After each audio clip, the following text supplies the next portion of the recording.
Сега влизаме на дитка на етажа. Сега ще видим какво ще обади. Ето, вратата оттам се отвори. Звънна ли? Това е нашата отлична дитка. Гади, готова ли си?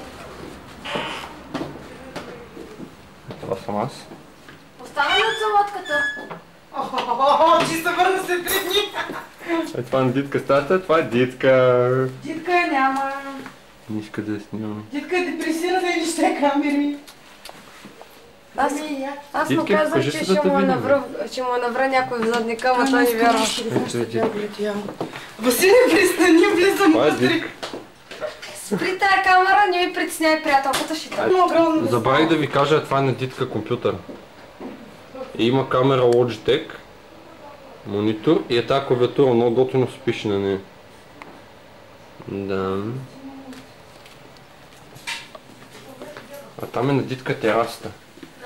Има една много яка люлка. Въобще ги сега. Кажем люлката. Това да ги правя? Да, не знам, събирай си и мога ги продадем. Това е люлката, а това е на дитка терасата. Да. Особено, че се това е терас.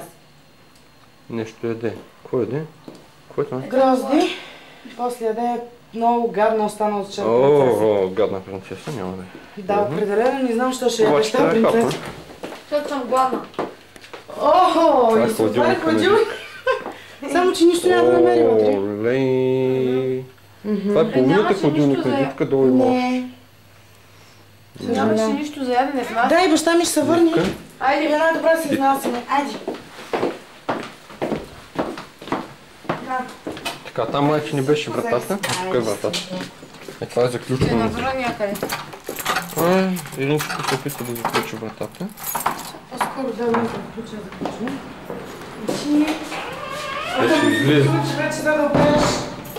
С камера се занимаваш, а ще няма. Това е за сега. Бара ще снимем още